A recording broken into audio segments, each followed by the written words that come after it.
Hello and welcome to this latest Maritime London webinar, this time in partnership with Templar Executives.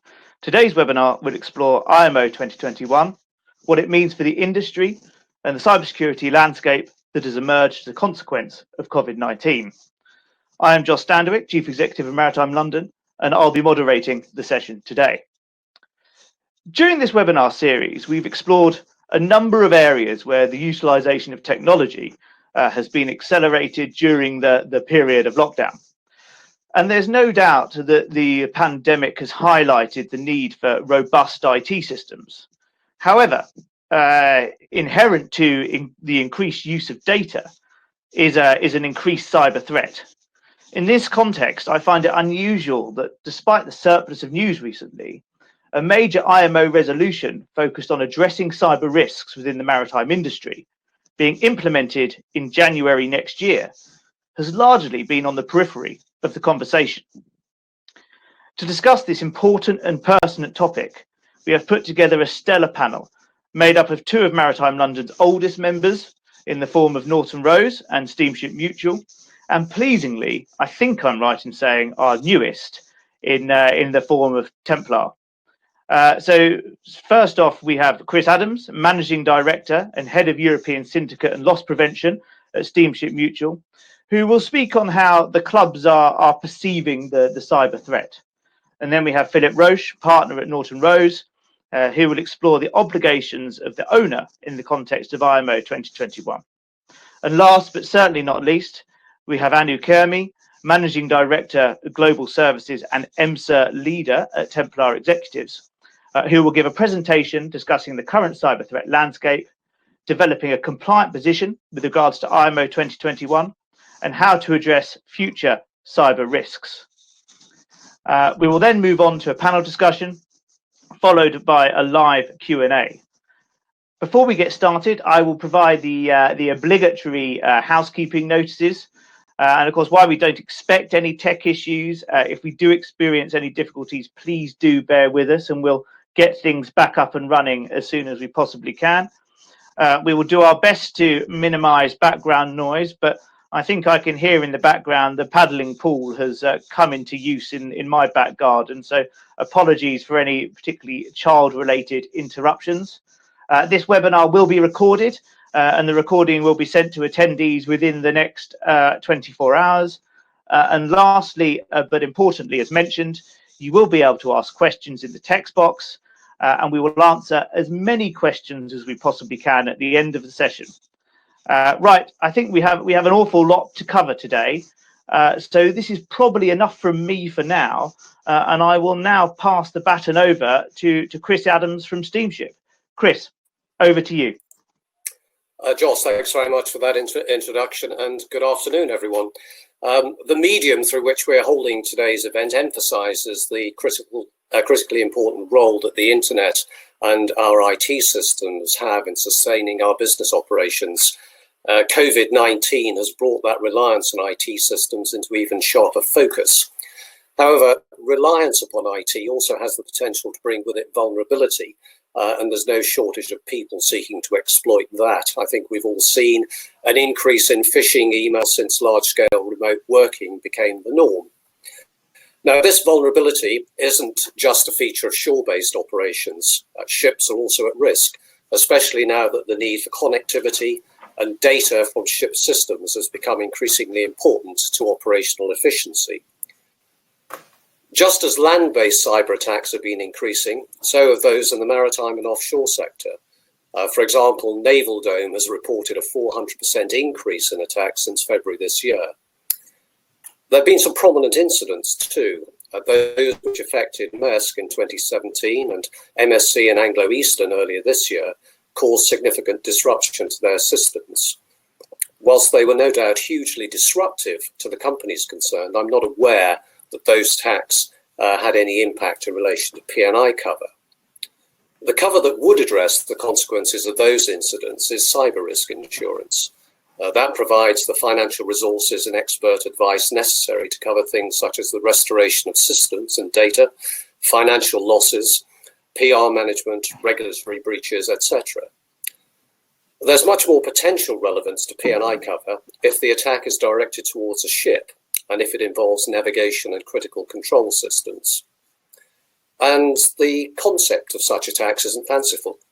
Experiments and tests undertaken by ethical hackers have demonstrated that these are possible and the ship systems can be compromised. It's therefore entirely reasonable to assume that the cybersecurity threat to the shipping industry is likely to grow rather than diminish. The areas of potential cyber weakness on a ship are identical to those we face ashore. Things like failing to promptly implement software updates, lack of cybersecurity awareness and weak procedures. So preparedness and training are imperative to defend against that threat. As a counterbalance, it's also important to bear in mind that watchkeeping officers represent a significant buffer of defensive human intervention that sits between a cyber attack and the potential for a vessel to generate P&I liabilities. For example, it's particularly notable that on those occasions when there has been GPS interference, in many of those cases, those irregularities were first noticed, reported and acted upon by those on board the ships which experienced them. Club cover doesn't exclude cyber risk. The club's rules operate on a silent or non-affirmative basis, which doesn't explicitly identify cyber as an area of cover. Consequently, when P&I liabilities that are within the scope of the club's rules and the members' terms of entry arise from an event that has a cyber incident as its sole or contributing cause, those liabilities are capable of mutual cover and IG pooling unless the nature of the cyber incident is such that it triggers the terrorism or war risk exclusion. The clubs aren't involved setting or assessing standards for members in relation to cyber security. That's an operational matter for them since it involves compliance with regulatory requirements. All clubs' rules require members to ensure that from the time the ship is entered and throughout its period of entry, there's compliance with all statutory requirements and that the validity of statutory certificates is maintained in relation to things such as the ISM and the ISPS code. For some time now, we have expanded the scope of our vessel condition survey in the section on shipboard security so that it now includes some questions about the cybersecurity arrangements on board. And from January next year, we'll rely upon ISM certification to demonstrate that cybersecurity management is in place. The fact that cybersecurity control measures and procedures within a vessel's SMS may have failed to prevent an incident is not likely to have an adverse effect on club cover. After all, we provide cover on a daily basis for liabilities that arise from shipboard failure to correctly follow procedures. A cyber incident is potentially no different. For club cover to be adversely affected, there would need to be non-compliance with the requirements of the rules concerning statutory obligations and certification on the part of the member itself. And that, of course, would involve failure at a much higher level within the company than the ship's crew. It's also important to note that a successful cyber attack on a ship could leave the owners exposed to financial consequences that are outside the scope of P&I cover. For example, the cost of dealing with system and data restoration, business interruption, PR management, etc. And that would require separate cyber risk insurance. Now that, ladies and gentlemen, I think concludes my 5-minute opening. So it's now my pleasure to hand back to Joss and onwards to Philip Roach. Thank you. Chris, thank you so much for that. And covering off the full scopes of risks to the ship owner in the case of a cyber attack. And I think particularly of interest is the number of attacks that have affected the operational capability of a vessel, and maybe that's something that we can explore in a bit more detail during the Q&A session. I will now pass over to Philip Roach from Norton Rose. Now, just as a warning, we did have a few connectivity issues with Phil earlier on today, but it looks like he's now fully up and running and ready to go. So without any further ado, I will pass over to Phil. Phil, thanks very much. Thanks very much, Joss. Good afternoon, everybody. One of the reasons I was having connectivity problems, we think, is because of the amount of cyber security Norton Rose Fulbright puts onto its onto its systems, which make it impossible to, or very difficult to get around, which is probably a good thing. So anyway, thank you very much, Chris's introduction. A very interesting aspect of cyber is insurance cover and how the P&I clubs deal with that. I'm going to look at a legal issue in relation to seaworthiness and how cyber can affect that. Because an attack obviously has legal consequences as well as operational and practical issues and consequences. So looking at seaworthiness, I'll just remind you all of the main elements that you need to demonstrate as an owner that you have exercised due diligence to make your ship seaworthy. What is required is the ship must have that degree of fitness that a prudent, careful ship owner would expect when putting a ship to sea. Would he go to sea in that ship is kind of a good way of asking that question. The degree of fitness extends beyond the fitness of the hull and the machinery, and extends to training of the crew and ability to deal with all the things that the sea throws at the ship during the voyage. And finally, those two tests are measured against the standards in the industry today. So it's not good enough to say cyber is new and we weren't aware of it, because on any view now, cyber has been identified as a risk for some years now. We have, I think, the third version of the BINCO guidance on cyber security. As Chris points out, P&I clubs now come and have a look at that. So seaworthy has to include an element of cyber security and also dealing with the consequences of a cyber attack. If you talk to almost anybody, and I'm sure Anu will confirm this, if the hackers want to get in, they almost certainly will be able to do so. Irrespective of the amount of security you've put on, the cyber hygiene on board, the training, and so forth. So the other side of the coin of resisting attacks is also to be able to deal with them. And as Chris pointed out, the ship's officers are a good buffer in relation to dealing with cyber attacks. They are your first point at early warning sort of thing. So they will see if something is being hacked, if the ship is being taken off course, if systems are being shut down or not operating as they would expect. And the level of training that they have to do must alert them to the fact that the systems may be going down simply because it's a glitch, but also that there may be a cyber attack.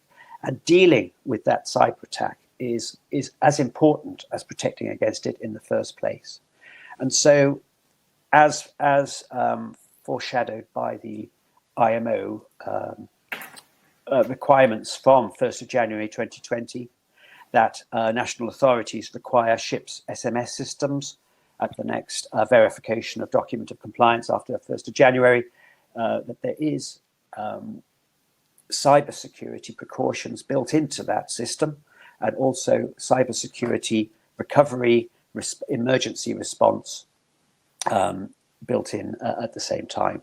And so it's important that your people are not only trained well in cybersecurity, cyber hygiene, but also they are trained in how to deal with that response. And shipping is good at doing that. Shipping through the ISM code has been able to risk manage all types of new threats and issues.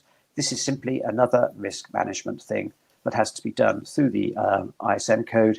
And there is a huge amount of support about there. But going back to the legal point, that the ability for the ship to have good cyber hygiene, well-trained people, and good emergency response is vital to proving that the ship is seaworthy at the beginning of the voyage. And that obviously has knock-on effects into charter parties, into Hague-Visby rules and carriage of goods by sea, into your marine insurance. You have to provide a seaworthy ship to carry that cargo, and cyber is now a full part of that. So it is not possible now for a ship owner to say, well, we weren't prepared because we didn't understand the risk, or we weren't prepared because we didn't have the money, these precautions into place. There now is simply no excuse. You are not putting seaworthy ship to sea unless you take these precautions. So that's seaworthiness, and as a part of that, emergency response. The other topic I just wanted to touch on very briefly is in relation to your contracts. And you need to look at your charter parties to make sure that, for instance, cyber is included. A cyber attack is included if the ship is attacked and is left, let's say, immobile, and so maybe time stops running in a time charter party, or you have a interruption to lay time in a voyage charter party. You need to have a look at your contracts and see if a cyber attack would actually give you those exclusions, or whether they the clauses now drafted would not include a cyber attack. Because as Chris said, these things are happening. They are going to happen more often, and it's important that you are prepared both practically and legally for them. So that's all I have to say now. I will hand back to Joss. Thank you.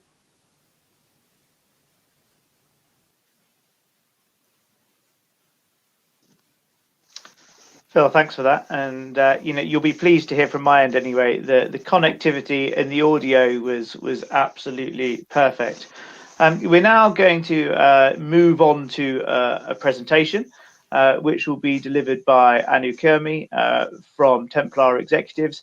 And Anu will be looking at what the current cyber threat landscape looks like, and then moving on to develop an understanding in regards to what a compliant position in regards to IMO 2021 looks like. And then, as I say, after we've heard from Anu, we'll bring all of the presenters back to the webinar to go through a live Q&A. So without any further ado, I will hand over to Anu. So thank you, Joss. I'd like to add my welcome to everyone who's joined us today. Over the next 15 minutes or so, I'll be discussing the cyber threat landscape and the importance of a risk-based approach as we look at industry compliance with IMO 2021 and beyond. But first, I'd like to start with a brief introduction as one of the newest members to Maritime London, to Templar Executives, and just to say that we are delighted to be joining the team. So Templar Executives, we're an international cybersecurity advisory company based in the UK with subsidiaries in Ireland and Singapore. In 2007, we were instrumental in writing the UK's first national assurance strategy, and we have contributed to subsequent iterations of the national strategy since. As well as governments, we work across all sectors, such as the critical national infrastructure, healthcare, financial services, civil nuclear, and indeed maritime. In maritime, we've contributed over the years to the last two publications of the BIMCO cybersecurity guidelines for onboard ships that Phil alluded to, and we continue to engage with industry stakeholders, including the IMO. Our key initiatives are a holistic set of off-the-shelf capabilities that can be implemented immediately and are designed to address the IMO 2021 resolution and future industry needs. These include the Maritime Cyber Emergency Response Team, MCERT, which is an innovative service providing a collaborative platform for global incident triage and response, and which is supplemented by a proactive intelligence feeds and real-time support and assistance on cyber incidents. The Templar Cyber Academy for Maritime offers a world-class portfolio of certified training and accredited courses from board level to frontline cyber awareness e-learning. The Maritime Cyber Risk Assessment tool is a tiered and comprehensive approach of systems-level cyber risk assessment capability, which aligns to the latest IMO guidance and IMO requirements and sector guidance. All of these initiatives focus on addressing the maritime cyber imperative, which we will move on to.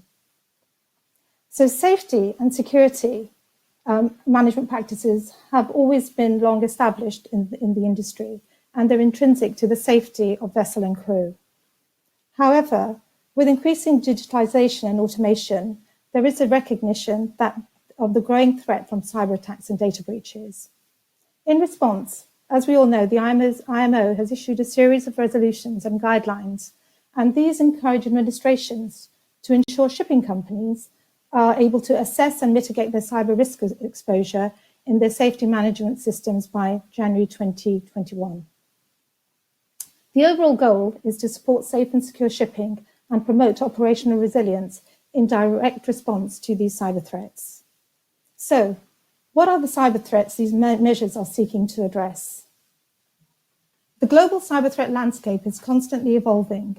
No sector is immune to this threat or under the radar as far as cyber criminals are concerned. According to the latest report from the World Economic Forum, cyber attacks and data breaches remain one of the top global risks.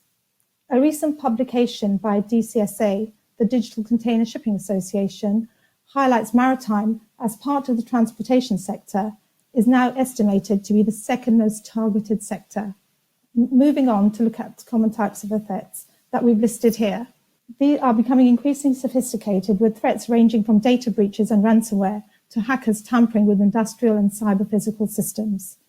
We've already alluded to this in Chris's five-minute presentation about operational technologies which predominate in the maritime sector and are particularly vulnerable to all of these types of attacks. The human factor in this is also concerning due to the rate at which malware and tactics are being developed and deployed by malicious threat actors and growing insider threats. The range of different motivations behind these cyber attacks also makes attribution extremely challenging. In recent years, and making for particularly prominent international headlines, are state-sponsored attacks, and in a COVID-19 world, the marked escalation in cyber espionage. Bearing in mind the significant business impacts from cyber attacks and the motivations behind them, and I will show you some industry examples shortly, it would be interesting to consider how many of us understand and are able to explain the types of attacks and motivations that are reflected in the slide. And we can't really move on without looking at the impacts on the threat landscape from COVID-19.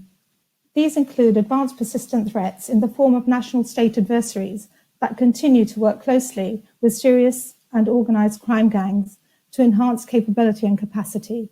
Recent records say that there have been over 140 misinformation campaigns about coronavirus and COVID-19. Phishing has been and remains a huge threat as a fraud and delivery vector for malware. And there is a surge in a new form of dual attack with exfiltrating information and then attackers holding that information for ransomware. An example is a Maze ransomware. Cybercrime is also increasing as cybercriminals exploit perceived operational gaps in law enforcement. And again, alluding to what we are experiencing right now as an audience and indeed with the panelists, home-based workings increase the number of potential victims for cybercrime. You know, we are all now working at home, but many organizations aren't set up for prolonged home working activities. And cybersecurity measures such as business and technical policies are usually tailored for the normal office-based physical environments. And this is something that we are going to now have to be addressing at pace. The MCERT that I mentioned earlier to you has witnessed a 3,000% rise in the activities and interests of low-skilled but disruptive hackers, the so-called script kiddies, because you have people and youngsters at home who are bored and are looking for things to do. And there continues to be international government edicts from the National Cybersecurity Centre in the UK and the Department of Homeland Security in the US, with industry warning of the escalation of malicious activity targeting not just large organizations, but small and medium businesses and individuals. This is an example of a phishing attack, and it's a phishing email which contains malware in the form of a Microsoft Word attachment, which is designed to target and perpetrate a scam on the global shipping community. As you can see, the email is engineered to look like it's providing meaningful advice on COVID-19 at first glance. But if you check the authenticity of the sender, you will see, and it's important you do that if you suspect a phishing email, and you need to make sure you do that. But this is an example of how authentic these kind of phishing emails and scams can look.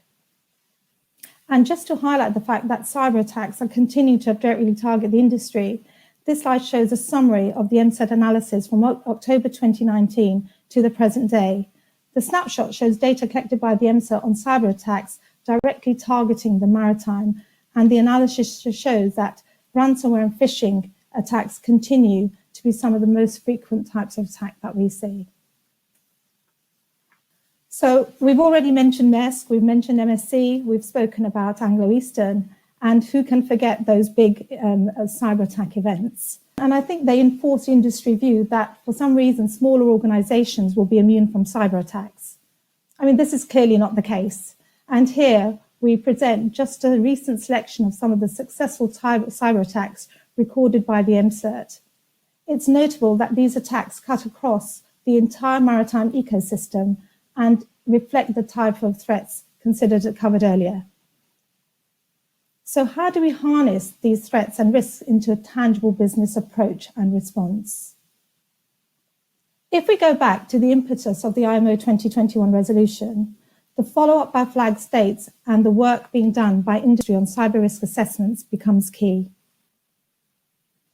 Understanding the threats and vulnerabilities allows the leadership to determine the risks to the business and make informed investment decisions. These decisions not only enable compliance, but action properly should also provide the opportunity to invest for future requirements as the cyber agenda evolves. With less than 5 months to go, for many organizations, there is still much to be done with regards to addressing the IMO 2021 resolution and guidelines. This includes a need for education and awareness and review of governance and policies and processes, as well as the cyber risk assessments that are so key. The cyber agenda is all about investing in the human factors, encouraging collaboration and cooperation, and implementing best practices and standards. And we need to change the attitude in terms of how we look at this sector and how we all work together to ensure that we are moving forwards in terms of enabling collaboration. And in conclusion, looking at the cyber agenda through the business lens will not only enable an informed and sustainable approach, but will also enable a safer and more resilient maritime industry, which is fit for the digital era. And on that note, I'd like to thank you for listening, and I'll hand you back to Joss. Annie, thanks so much for that. And if I could also invite Phil and Chris back to the forum. We've got half an hour to ask some questions of the panel and have a bit of a discussion in terms of what we've just heard. And then, as I said previously, we'll look to answer some of the questions that have come through in the chat box already. You know, I think we've heard a pretty comprehensive view of where the threats lie and what owners and managers need to do in order to be compliant in the context of IMO 2021. One of the things that interests me in terms of the question around IMO 2021 compliance is, you know, is this in essence a box ticking exercise, albeit an important one, reaffirming the systems that owners already have in place? Or does compliance sort of require systemic change within the industry? Phil, perhaps it's best to start off with you on that one. Thanks, Joss. No, I don't think it requires systemic change. I think the best way of dealing with this is just dealing with it as another risk management exercise. What makes this one different is that seafarers are trained to deal with, you know, being at sea, driving ships, and cyber is obviously something which is novel and which a lot of us are not particularly familiar. It's kind of a little bit beyond our comfort zone, and so ships, I think, will need ships' crews, officers, superintendents ashore will need some help to get to grips with this.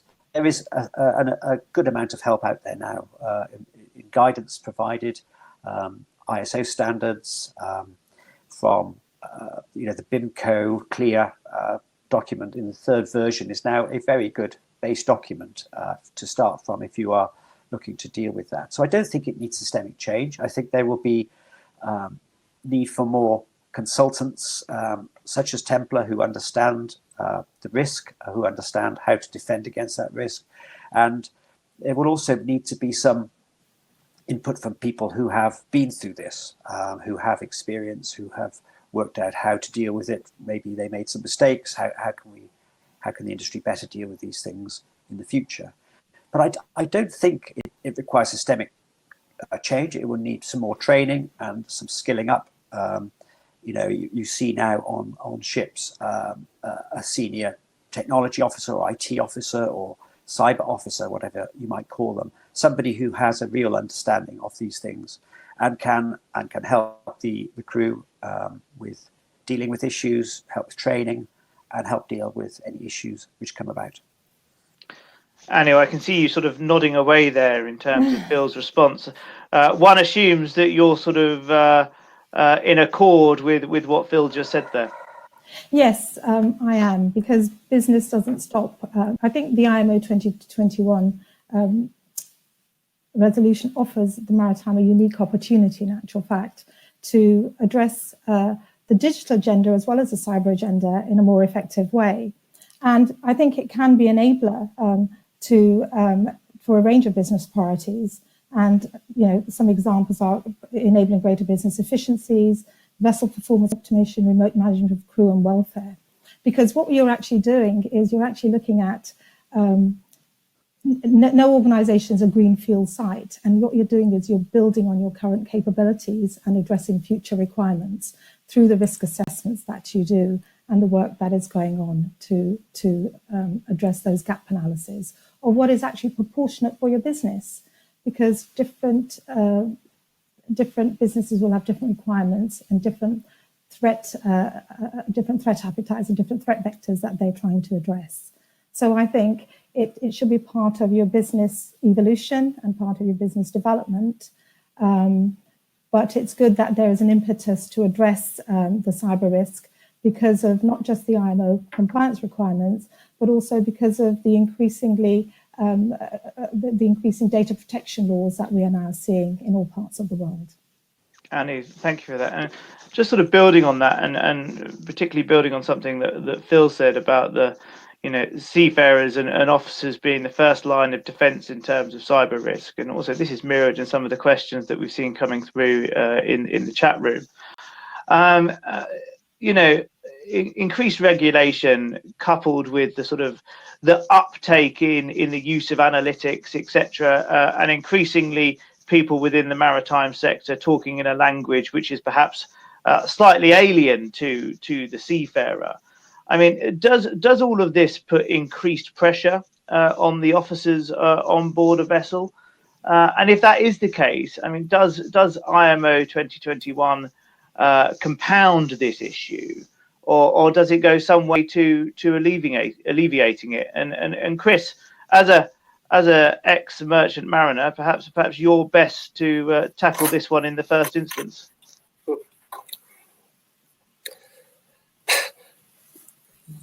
I don't see this, Joss, as in presenting too much of a burden on the seafarers. It's a matter, particularly not on the master. All regulation and all change like this carries with it burdens and responsibilities, but those should be capable of being discharged. What is important here is that we raise awareness of the cybersecurity threat among seafarers, and that they adjust their behaviour in a way that they adjust their behaviours at home and as we do in the office to counter the cybersecurity threat. Because, as I mentioned in my opening, I don't see the threat as being anything particularly sophisticated as far as the shipping world is concerned. It's exactly the same as we face in the office. It's people trying to use social engineering to trick people into opening messages that they shouldn't. And one of the features of seafarers is that they're a genre of people who are there to help. They want to make things happening. And one area of weakness might be, for example, somebody comes on board a vessel, a surveyor, for example. He wants to download a document or wants to copy a document, hands over a USB drive. Very easy for the unwary seafarer to say, take that document, plug it into the ship's system, and then you've immediately potentially compromised something. So it's that sort of striking a balance between people wanting to help, to be willing to try and make things happen, and being aware of the cybersecurity risks. Similar sort of things with not allowing people to use their mobile phones in the wheelhouse, or particularly to plug it into a USB port on the ECDIS in order to charge the thing. Very simple things, very small areas that can be easily addressed through awareness. So I don't see that this is going to present a big, particularly difficult burden on masters. And in a way, the more data that's collected from ships, the more data that's collected automatically actually has the potential to reduce the amount of report writing, report preparation that ships officers have to prepare. So automation to that extent potentially has a benefit on them, provided the environment in which it's done is secure. Yeah, and I suppose from Anno, from your perspective as a training provider, are you seeing this, that companies are increasingly aware of what the risks are and taking actions to mitigating it, whether it be using your courses or something else? In actual fact, this should benefit the operational capability of a vessel rather than being a burden. Well, it should definitely benefit the capability, and of course through the Cyber Academy we specialise in training and awareness. And just answering the earlier question, there is no excuse for not making that training relevant to the audience you serve, whether that's crew members or senior board directors or specialist cyber skill technology roles. So that's the first thing I would say. And there are a lot of training courses out there, but the trick is to make sure that they resound with your audience so that learning does take place. And I think execution and implementation is also going to be key. So how you do that is going to make a big difference in terms of your approach, addressing your culture and getting that communication out there in a way that's relevant to the audience. So I would say that, that is absolutely essential. And the language, everyone talks about the language in terms of cyber and demystifying jargon. Well, that's a key thing that education and training has to do. It has to make it relevant to your everyday working and everyday business and everyday lives. Otherwise, why would you want to worry about that? So the digital agenda is something that cyber addresses, and how you work in a safe and secure environment, and also ensure the safety of your colleagues and your organisation. Yeah, I mean, thanks for that, Anu. And I suppose one of the things that you've all touched on in your presentations is the fact that most of the threats that exist within a maritime context are very similar to the risks that exist for most other businesses out there. Now, also just in the context of the fact that there are obviously reasons why a company may not want to open up about a cyber attack, but are there any instances where actually a cyber attack has gone beyond what we've seen in terms of the Maersk situation, etc., and actually affected the operational capability of a vessel, which may bring in the likes of P&I cover, etc., etc. Phil, are you aware of anything of that nature to date? And if you're not, I mean, how do you perceive the risk and the likelihood of something like that occurring in the future?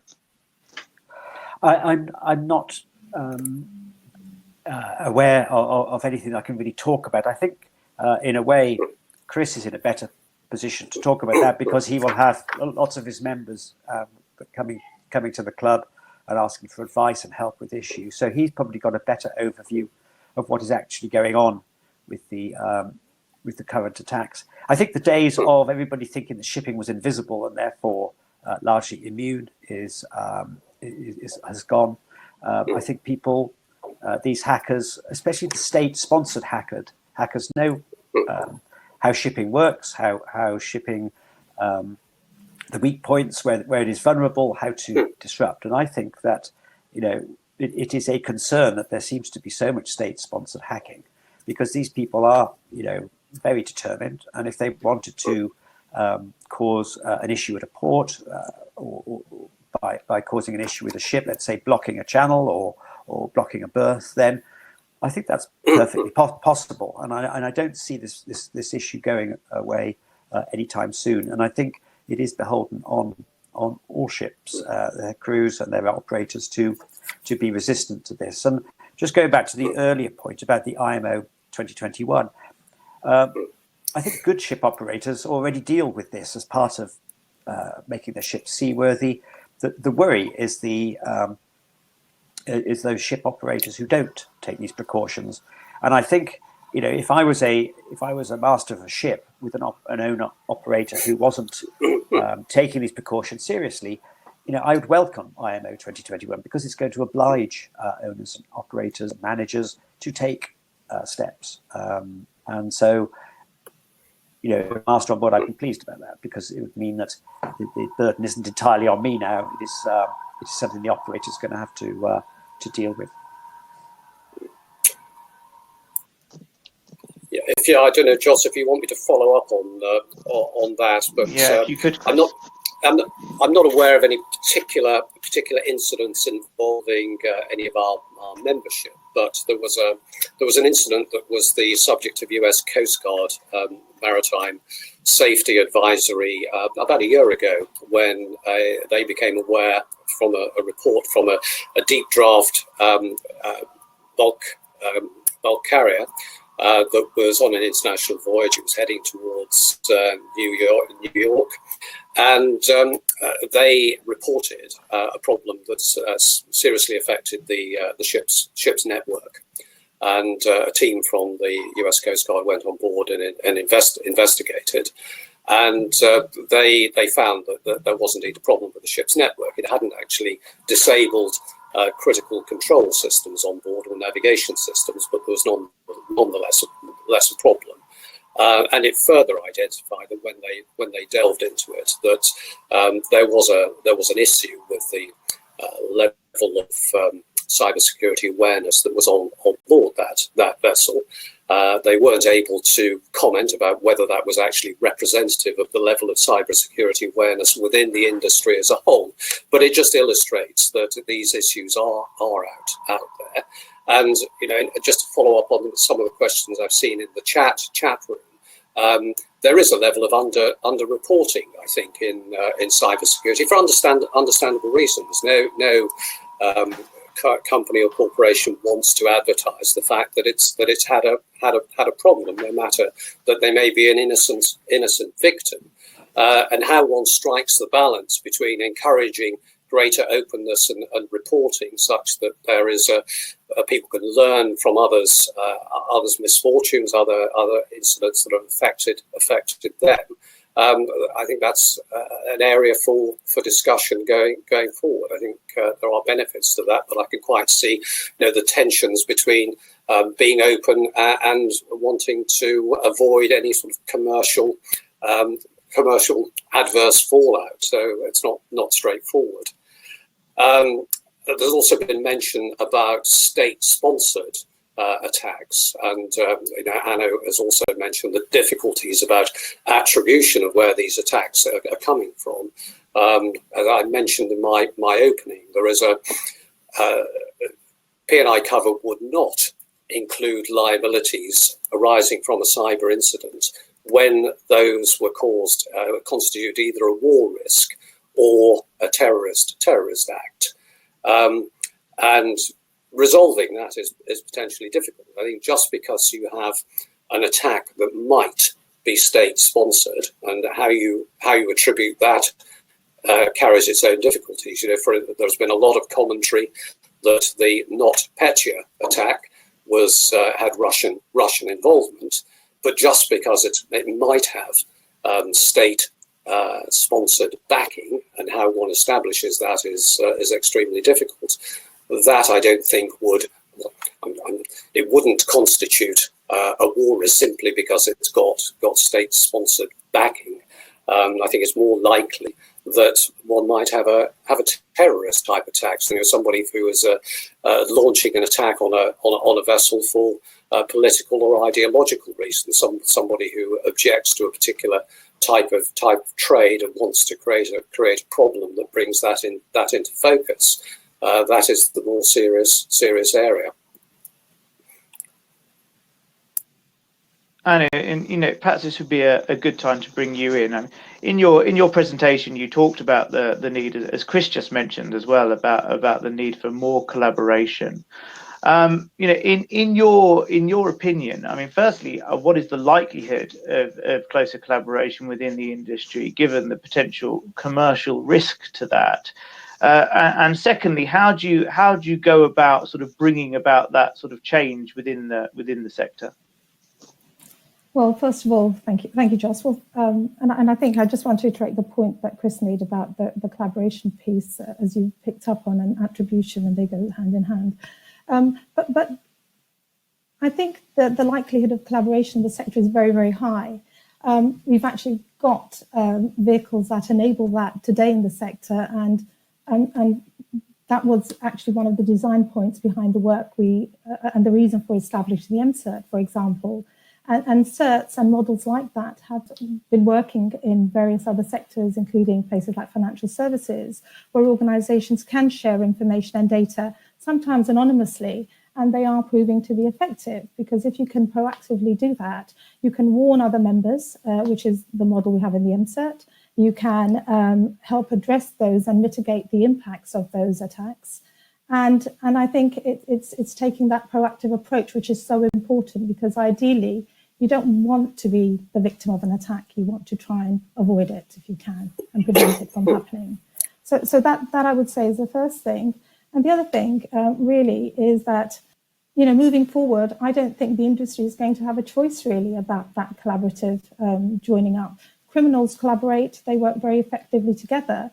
And if we are going to, as we are digitizing, as we can have more and more integration of systems, as you develop into connectivity, this is going to be a necessity. And an individual organization or an individual can't do it on their own. They have to work together. And I think that is going to be one of the models. And this is one of the things where I think the IMO is helping promote a mindset change, which may take time, but it is happening in terms of how we work more effectively together and collaborate. I must admit, we are generating an awful lot of conversation in the chat room, which is fantastic. But just to go back to one of the points that's come up within the chat room and reiterated in some of the conversations that we were having earlier, I mentioned in my introduction that there's of course an awful lot going on within the shipping industry at the moment. And there's an awful lot of competition for people's time when it comes to thinking about what their priorities will be moving forward. In that context, how do we ensure that IMO 2021 is kept at the forefront of people's minds, I suppose, and ensure that we're in a position to deal with it as the 1st of January fast approaches? Phil, perhaps you want to have a crack at that one. I mean, I think we have all talked about the need for training, the need to have somebody who has an enhanced level of training on board to deal with technology issues. And I don't think that ships going to sea now, with the dependence on technology they have, that's such a big ask, because you do need to have somebody who understands how the technology on board ships works. And Chris may be able to comment better on training of that sort of officer on board. But it seems to me that you have to deal with this as a risk management issue, and you don't have to throw the baby out with the bathwater. And one of the comments on the chat room was, this poor, cyber security officer on board is going to be overwhelmed with this.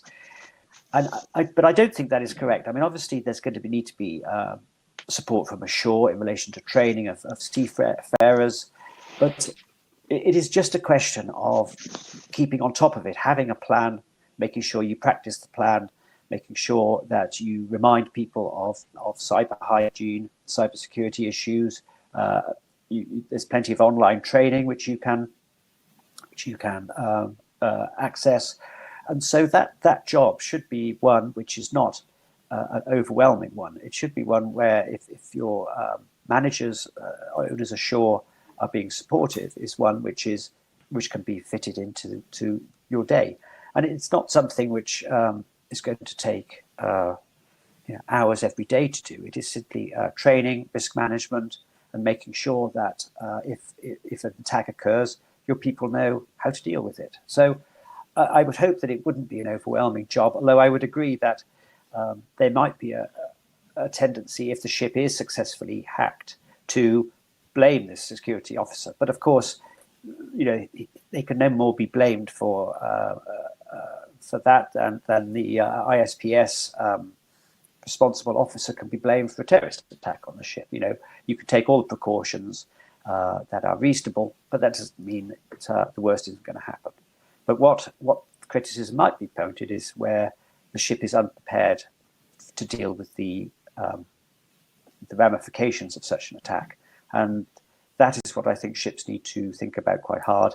And indeed, I think that's what flag, state, and classification societies will be looking at when they come to verify the DOC after 1st of January. Has the operator put in good training measures? Does it have a system to deal with an attack? Is there a reasonable amount of cybersecurity on board? Those are the sort of issues which I think that officer will have to deal with. Yeah, thanks for that, Phil. And I think I've actually lost the question, but it's interesting you bring up class there and the question of seaworthiness. I mean, is this something that Ajax is looking at currently in terms of bringing into their sort of annual surveys, or does it sit quite clearly outside of the scope of class and their role within the industry? I know that class are looking at this very hard. Some of the classification societies have done put a lot of effort into their cybersecurity products, helping their clients deal with these issues.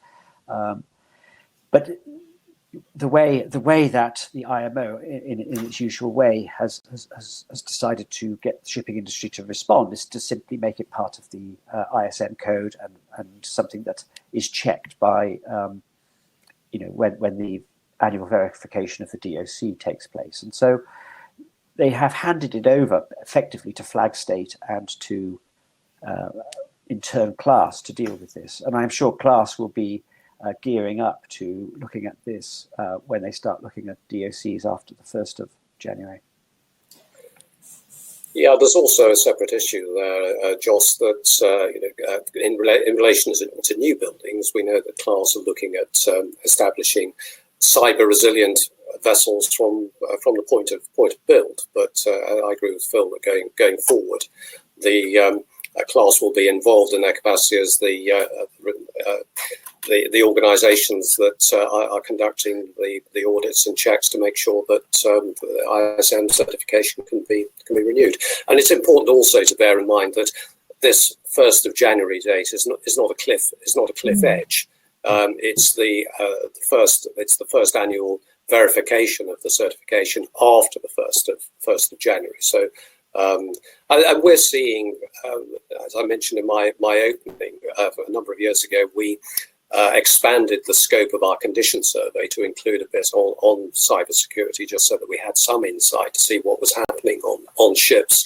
And the feedback from that does show that there is awareness, there is preparedness, there is training going on. So that I think we can drive a lot of comfort from that.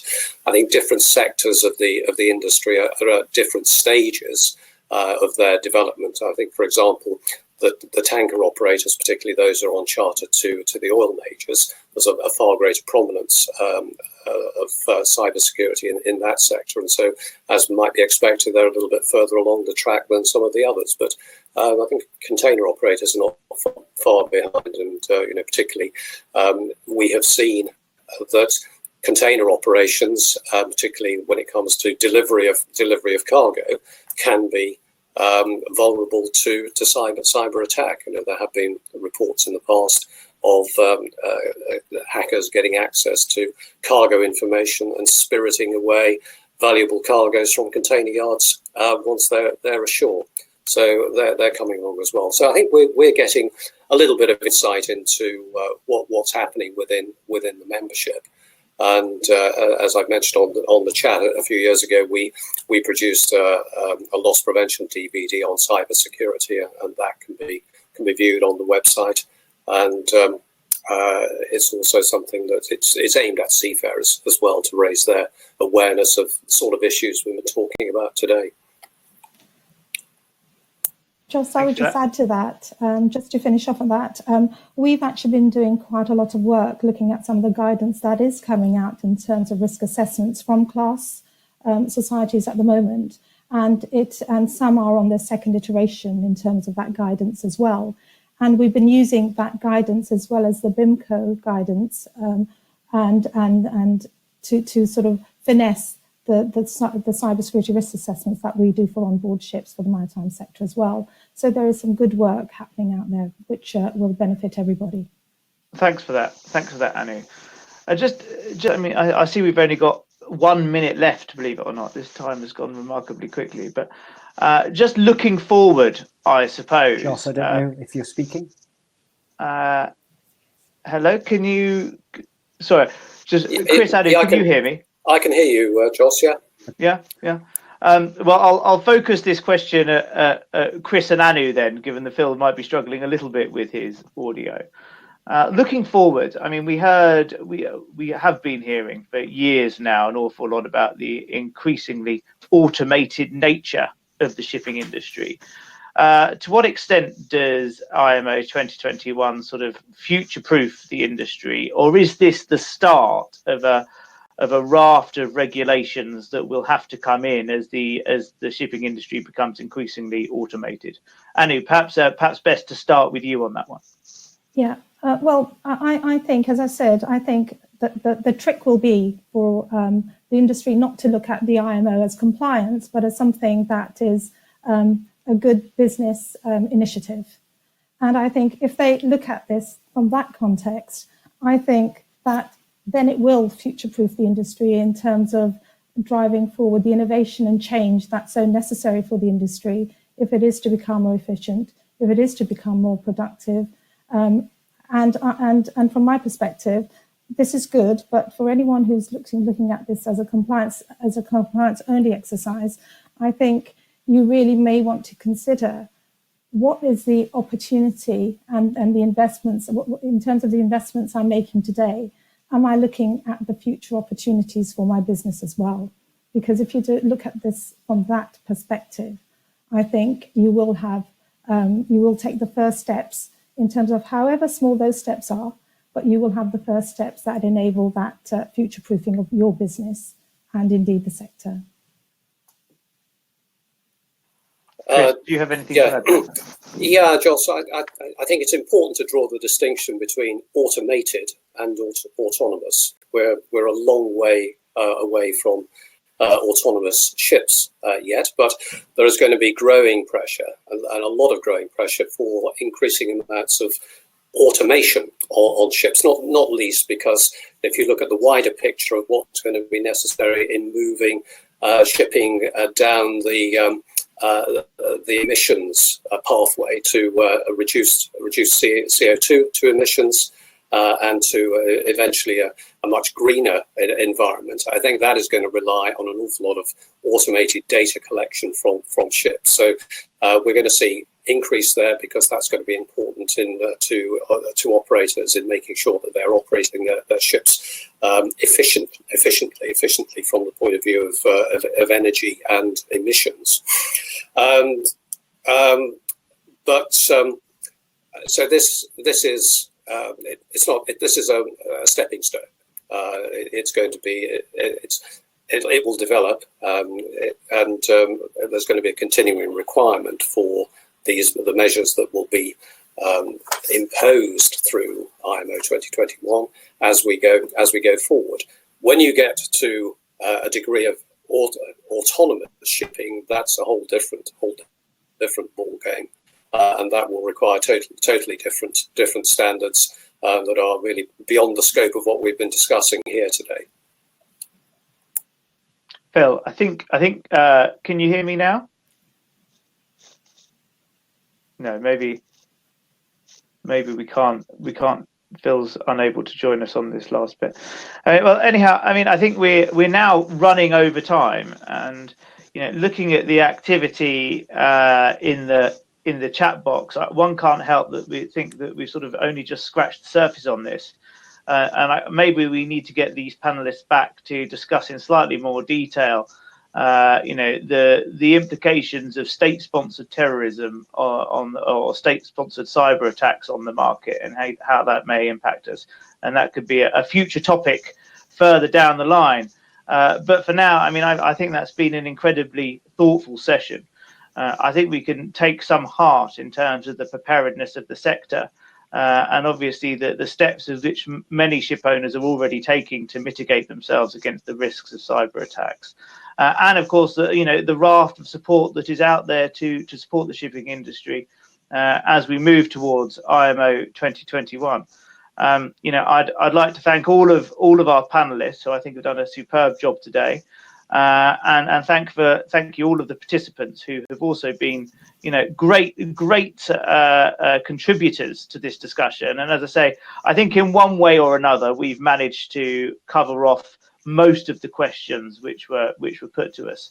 But for now, I think only two things I've got to say is that firstly, this is our last webinar for the summer. I suppose we will be coming back in September, but we're taking August off, so do join us in September when we're back. And again, I'd like to thank our panelists for a really informative webinar. So thanks very much again, and I'm sure we'll be seeing you all soon. Thank you. Thank you.